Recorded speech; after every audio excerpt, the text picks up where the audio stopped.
इस हसरत को पूरा करने के लिए मैं अक्सर घर के बाहर रखी हुई सूखी रोटी को अपने आंसू में भिगो भिगो कर खाता। बाद की ईदें तो तन्हा ही थी, पर जब घर बदल ना हुआ था तब भी ईद पर जब अब्बा हर एक के हाथ पे ईदी रखते तो मेरा हाथ फैला ही रह जाता।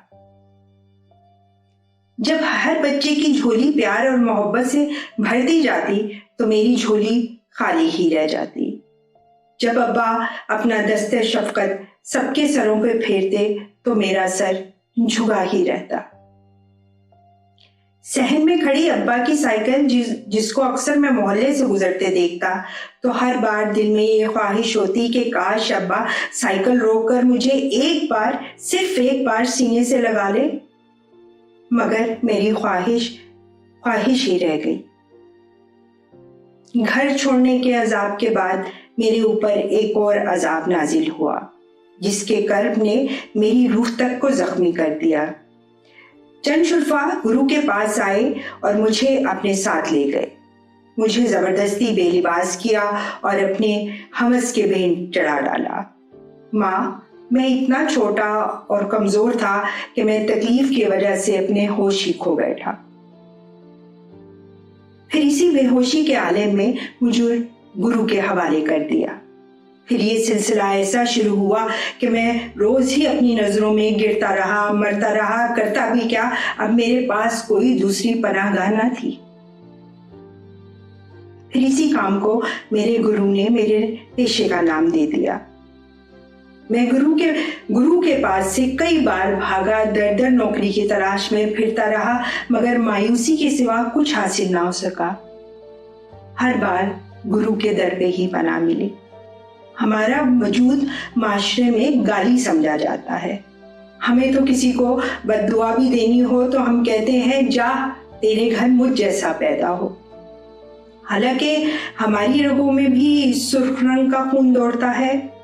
हमें बनाने वाला भी तो वही है जिसने इनको पैदा किया। इनके सीने में भी दिल हमारी तरह धड़कता है। तो फिर हमें किस बात की सजा दी जाती है? हमारा जुर्म क्या है? शायद हमारा जुर्म ये होता है कि हमारा खून सुर्ख और माशरे का सफेद।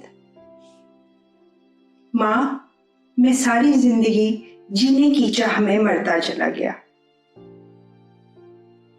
सफेद खून रखने वाले लोग कभी मजहब की आड़ लेकर तो कभी जिस्म फरोशी से इनकार पर हमारे जिस्मों में गोलियां उतार देते हैं। मेरे साथ भी ऐसा ही हुआ। मुझे भी गोलियां मारी गई। जब मुझे होश आया तो डॉक्टर मुझे उम्मीद की किरण दिखाने की कोशिश में आहिस्ता आहिस्ता मेरे कान में सरगोशी कर रहा था कि अगर तुम हिम्मत करो तो जिंदगी की तरफ लौट सकते हो।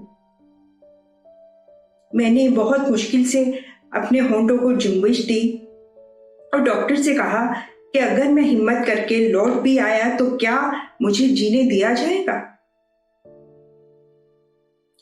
जब मलकुल मौत मेरे पास आया तो मैंने इससे जीने के लिए चंद लम्हों की दरखास्त की। ना जाने क्यों इस बार मुझे उम्मीद थी तुम दौड़ी चली आओगी, मेरा बच्चा कहते हुए मुझे अपने सीने से लगाओगी, मेरे सर को अपनी गोद में रखकर मेरे जख्मों की टिकोर करके मुझे इस दुनिया से रुखसत करोगी। लेकिन मौत के फरिश्ते ने चंद लम्हों की मोहलत भी ना दी। सुना है कयामत के रोज बच्चों को माँ के हवाले से पुकारा जाएगा। बस माँ, तुमसे इतनी सी इल्तिजा है, उस दिन तुम मुझसे मुंह ना फेरना। तुम्हारी मोहब्बत का तलबगार, तुम्हारा बेटा।